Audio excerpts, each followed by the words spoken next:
All right, folks, here we go. Last section of the notes, last three sections, I should say, in this video being covered, starting with section 9 of chapter 5.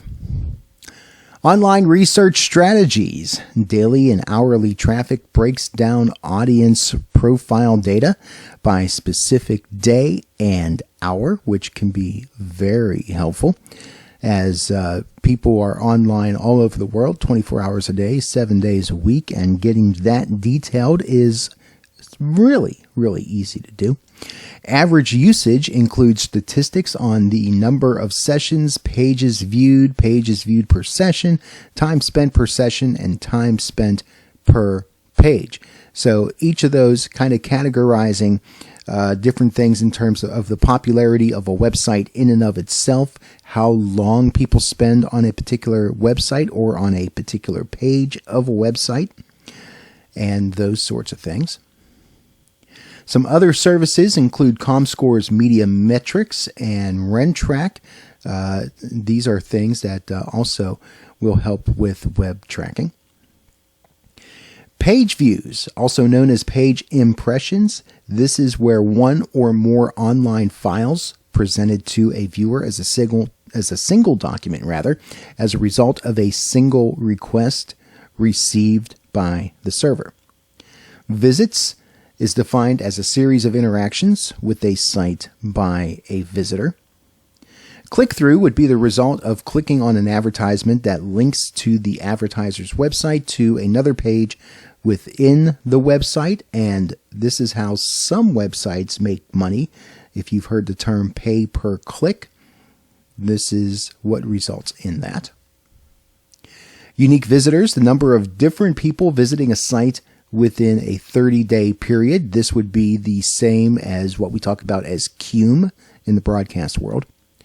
Reach, in terms of online ratings, would be the percentage of projected individuals who visited a designated website against the total number of individuals that were on the web in a given period. So you can imagine the numbers that this would represent in terms of how many people around the world or around the country or are on the web at a particular point and time. All right, some other measurements would include average usage days per user, average unique pages per user per day, average minutes spent per person per day. So as you can see, the details that can be tracked online can get pretty particular. All television networks continue to look for ways to involve the television and web audiences. And one thing that they're watching for in this process is click fraud. This is an unnatural number of clicks on an online advertising link using deceptive means to inflate overall click count or to quickly reach a click count goal. In other words, a bot or people paid to click on certain links to inflate the numbers of how many click-throughs that a particular website is getting. Some ratings limitations, including sample size.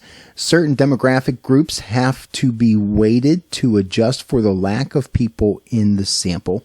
Weighting by large amounts makes the estimates less reliable. So in this sort of sense, if the sample size doesn't quite represent the population as a whole in a particular demographic.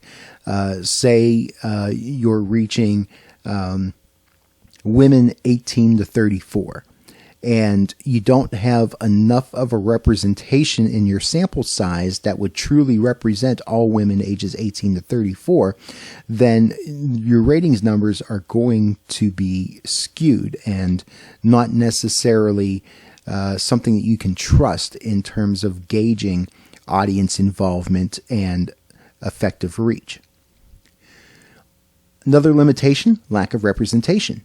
People in group living quarters, for example, kind of a nice way of saying things like group homes, nursing homes, that sort of thing, where perhaps one television is shared by many people, and Whoever has the remote control is in control of what everybody watches.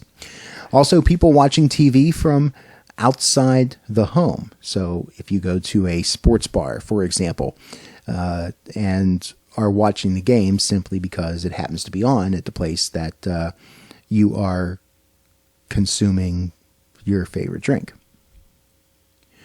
Ethnic representation also has some ratings limitations. Ratings companies have long grappled with the difficulty of getting randomly selected minority households to cooperate with them. Many minorities understandably remain apathetic to the needs of ratings companies. And ethnic populations are undoubtedly undercounted as a result of this. Those who are counted are often seen as unrepresentative of their ethnic groups. So the people that do participate may not necessarily be a true representation of the culture of which they come from. And as a result, the numbers that are collected from what are supposed to be the numbers for minority groups may not truly represent what those particular demographics really are watching or listening to. Cooperation, a high refusal rate for acceptance of people meters, whether it's a privacy issue or people that just don't want to be bothered with the inconvenience, especially in those areas where the diary is still used to calculate ratings. Some people just don't want to take the time, or if they agree to it, maybe they still don't take the time and don't report things accurately in terms of what they're actually watching or listening to. It's hard to call people these days because a lot of us don't have landline phones anymore, and a lot of us won't answer calls from phone numbers that we don't know. So it's hard to even recruit people these days. And those who do cooperate typically demonstrate a highly favorable view of the medium and generally use it more often than those who refuse to cooperate. So it could be that someone is a TV junkie or a radio junkie, and in that case, because they watch so much or listen to so much, they don't truly represent Joe average user and could skew numbers because of that. The definition of viewing or listening or visiting is also a limitation. The difficulty lies in how actively or intentionally one is participating in a medium. Are you truly watching the program that is on in front of you right now, or are you scrolling through Facebook or having a conversation or doing some other activity that keeps you from totally paying attention to what's going on in front of you? Especially in the minds of advertisers, the advertising content that's on. And then there's station tampering, using promotional tactics, contests to artificially inflate ratings during sweeps. And we've talked about the example of news broadcasts in particular during sweeps periods. You'll find more investigative reporting, special human interest type stories, some more sensational type of stories that come on during sweeps periods because they're trying to bait you into tuning in to watching their content. You'll also see outside of news lots of television specials or special episodes of some of the more popular programs to try to hook more people in so that they can have better ratings during those sweeps periods. Some device limitations. There's mechanical difficulties and device tampering that can happen.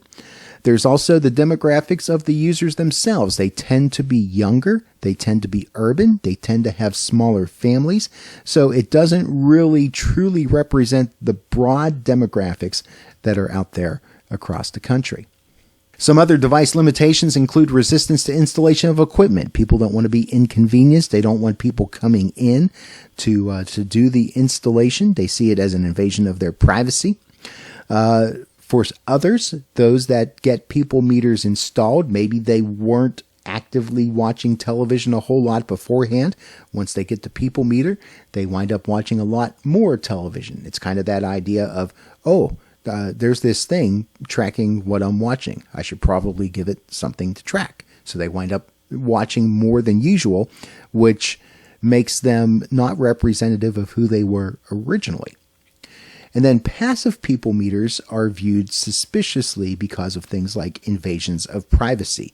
The way that we talk about the way that things like smart devices, like the Amazon device and the Google device and smartphones kind of listen in on us. People have that same sort of idea as it comes to the people meters. Some future challenges: electronic feedback on usage is to be built into devices, creating much more interaction between the device and the consumer. Future of advertising support is in question as people continue to find ways to avoid watching commercials at all costs and all different tactics. Engaging viewers via social, moving from passive to active, where you're not just taking whatever the companies give you and you're going to like it. You're actually kind of speaking up and sharing what you like and don't like, and making your voice heard in that way. And commercial ratings. Programmers may have to schedule programming based on a show's ability to gain audience attention to the commercials. So you may see a lot more hype from the show itself, encouraging you to stay tuned to the awesome commercials that are coming their way. And then you get back to the boring program. You know, not quite that extreme, but you do see more and more the hinting of, especially I've noticed with movies. For example, advertisements for movies, when you see trailers, they will get hyped up during programming content, encouraging you to stay tuned so that you can watch what's going to be happening in the new movie that's coming out in the theaters. That's the best example I can think of where that happens, but it happens with other things as well. All right, so there you go. There's your notes for Chapter 5. You know the drill at this point. Finish those notes up, finish the study questions, turn them in.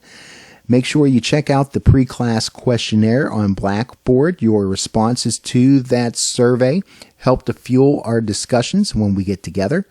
And speaking of, make sure you do get together. Join us for the class. Share your thoughts. Discuss. We'll learn something together. And as always, make sure you monitor Cougar Mail and Blackboard for the latest and greatest in your BPT 215 class at CCCC.